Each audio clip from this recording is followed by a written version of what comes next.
오늘 아침에는 우리 요한복음 7장 14절부터 24절을 읽습니다. 우리 묵상의 주제, 공의의 판단, 공정한 판단, 이런 주제가 됩니다. 우리 이번 주 암송할 성구 고린도전서 10장 31절입니다. 우리 함께 암송해 봅니다. 그런즉 너희가 먹든지 마시든지 무엇을 하든지 다 하나님의 영광을 위하여 하라. 하나님의 영광, 하나님을 하나님의 위치에 올려놓는 것이 하나님의 영광입니다. 그런데 하나님이 스스로 하나님 위치에 올라서는 것이 아니라 누군가를 통해서 어떤 방법으로, 우리가 이 한문자의 영광이라고 하는 이 단어를 분해하면 영화 영자는 불화, 또 불활, 덮을멱, 그 밑에 나무목. 그래서 이 사람이 십자가를 짊어지고, 이것은 내가 한 것이 아니라 하나님이 나에게 감당할 수 있는 은혜와 힘을 주신 것이다. 이렇게 자기를 덮어버린 겁니다. 그러니까 거기에서 하나님의 영광이 드러납니다. 잘못하면 내가 한 것이다. 이것이 죄성이 많은 사람의 자세입니다. 그러다 보니까 빛광자를 보면 작을 소자에 어진 사람인 발입니다. 그게. 그러니까 사람이 어진 일을 하지만은 그건 아무것도 아니다. 하나님이 하신 것이다. 하나님을 하나님 되게 하는 것, 그것이 하나님의 영광이라고 하는 의미가 됩니다. 오늘은 이 한자에 얽힌 하나님의 영광을 기억해 주시고, 오늘 우리가 묵상의 주제가 있는 요한복음 7장 24절입니다. 외모로 판단하지 말고 공의의 판단으로 판단하라. 공동번역 성경에서는 겉모양을 보고 판단하지 말고 공정하게 판단하여라. 왜 판단하지 말라고 당부하셨는가? 이 판단한다고 하는 헬라 단어가 크리노입니다. 크리노. 이 크리노라는 단어가 성경에서 어떻게 사용되었느냐? 로마서 14장 22절에 정죄한다는 단어로 사용이 됩니다. 내가 옳다고 믿고 옳다고 주장하는 내 판단으로 다른 사람을 판단하게 되면 곧 그것이 그 사람을 정죄하는 잘못이 되기 때문에 판단하지 말라. 오직 판단하는 이는 예수 그리스도밖에 없다고 분명히 깨우쳐 주셨습니다. 우리가 자칫 잘못하면 내 생각, 내 경험, 내 지식, 이것이 판단의 기준이 돼서 다른 사람에 대한 모습을 우리가 판단할 때, 그것이 곧 잘못하면 정죄하는 불경죄가 되기 까닭에 판단하지 마라. 더구나 외모로 판단하지 마라. 공정한 판단. 우리가 공정할 수 있겠는가? 우리 한번 생각하면서, 그러면 이 당시에 유대인들이 왜 예수님을 이렇게 판단할 수밖에 없었는가? 두 가지 이유를 본문에서 말씀합니다.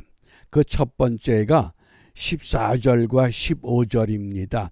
이미 명절의 중간이 되어 예수께서 성전에 올라가사 가르치시니 유대인들이 기이히 여겨 가로되 이 사람은 배우지 아니하였건을 어떻게 그를 아느냐.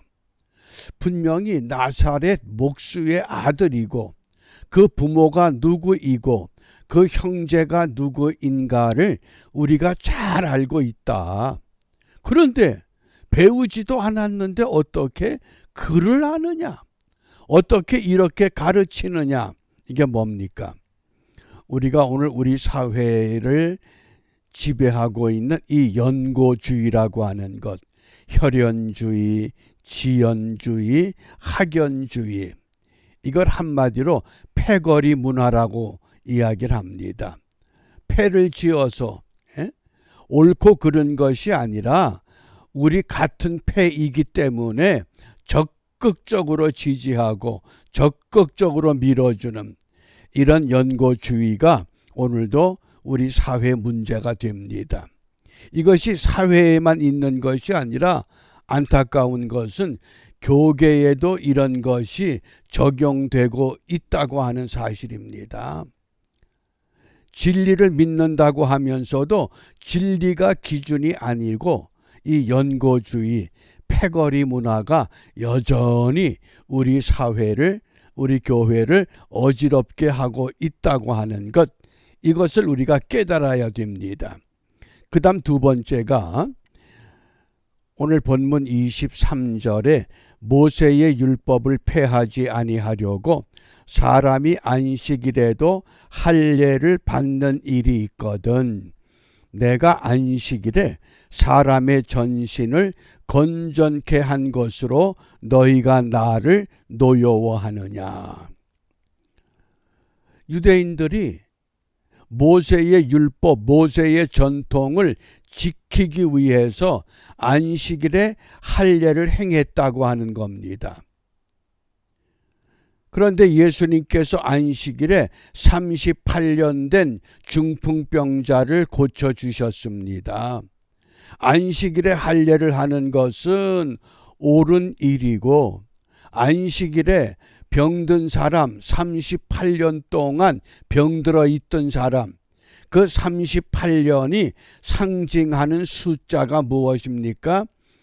애굽에서 나와서 이스라엘 백성들이 광야에서 방황하던 정확한 횟수, 그것이 38년이라는 겁니다. 너희들을 이렇게 자유롭게 해방시켰는데 그것 때문에 나를 노여워하느냐? 왜 그렇습니까? 이게 내로남불이라고 하는 판단의 기준입니다. 내가 하는 것은 로맨스고 다른 사람이 하는 것은 불륜이다. 이걸 한마디로 이중잣대라고 그럽니다. 오늘 우리 사회를 어지럽히는 이 연고주의와 이중잣대, 이러한 것이 세상에만 만연한 것이 아니라 교계 안에도, 교회 안에도 이런 것들이 작용하고 있다고 하는 것, 이것을 우리가 분명히 깨닫는다고 하면 이 아침에 우리가 무엇을 기도해야만 하는가?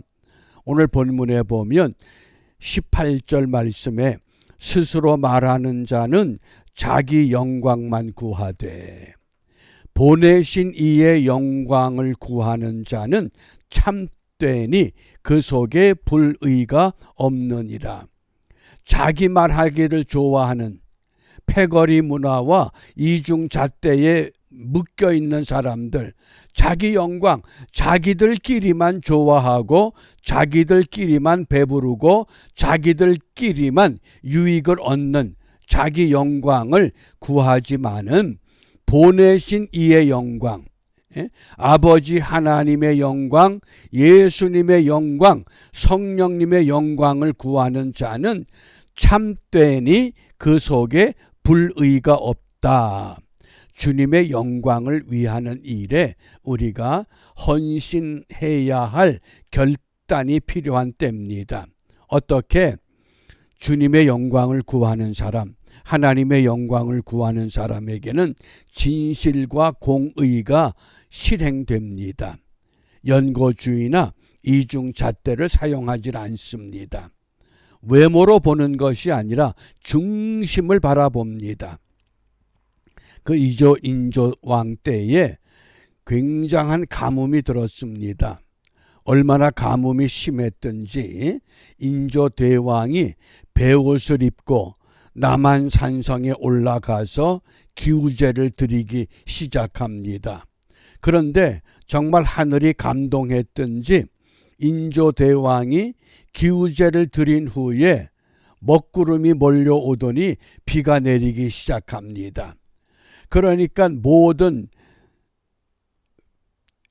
백관들, 모든 관리들, 인조 대왕, 모든 백성들 그 비를 맞으면서 덩실덩실 춤을 추면서 좋아합니다. 그런데 그 인조 대왕 눈에 어긋난 모습이 하나 보였습니다. 길을 가던 선비가 비가 쏟아지니까 처마 밑으로 들어가서 비를 피한 것을 보게 됐습니다. 얼마나 괘씸한지 당장 붙들어 오너라. 그리고는 이제 곤욕을 치르게 할 터인데 그 선비가 한 가지 아뢰일 말씀이 있습니다. 그래, 한번 해봐라. 그러니까 그 선비가 이렇게 이야기를 합니다. 얼마나 귀한 비입니까? 얼마나 가물었으면 대왕이 베옷을 입고 기우제를 드렸겠습니까? 그렇게 귀한 비가 땅에 떨어져야지 나 같은 비천한 사람 몸에 떨어지면 되겠습니까? 그 귀한 비를 땅에다 붓게 해야지 사람이 맞으면 되겠습니까? 그 선비의 이야기를 듣고 인조 대왕이 깨달은 바가 컸다고 합니다. 나보다 생각이 깊구나. 덩실덩실 비가 온다고 춤을 추는 것만이 능수가 아니라 정말 땅을 생각한다 그러면, 그동안의 가뭄을 생각한다고 하면 저런 자세야말로 정당한 사람의 자세라고 하면서 그에게 후한 상을 주었다고 합니다. 오늘 이 시대가 요구하는 일꾼이 어떤 일꾼입니까? 패거리에 묻혀서 이중잣대에 묻혀서 메시아를 메시아로 인정하지 못하는, 예수님을 예수님답게 하지 못하는, 하나님을 하나님답게 믿지 못하는, 믿노라고 하면서도 그런 거짓된 진실함이 없는 믿음을 갖는 우리를 향해서 질책하는 줄 압니다. 그러므로 오늘 이 하루가 주님의 영광을 위해서 우리 속에 진실과 공의를 끄집어낼 수 있는, 진리와 공의로 채워진 복된 하루가 되시기를 바랍니다. 기도합니다. 역사의 주인 되시는 아버지 하나님, 시대마다 하나님의 정신을 소유한 믿음의 사람들을 세우시고 저들을 통해서 하나님의 영광 드러나게 하심을 감사합니다. 이 아침 시간에 우리 모두에게 진리의 더 깊은 뜻을 헤아릴 수 있는 믿음을 주시고 지혜를 주셔서 우리의 삶의 자리가 하나님의 영광 드러낼 수 있는 은총의 자리가 되도록 인도하여 주시옵소서. 예수님 이름으로 기도합니다. 아멘.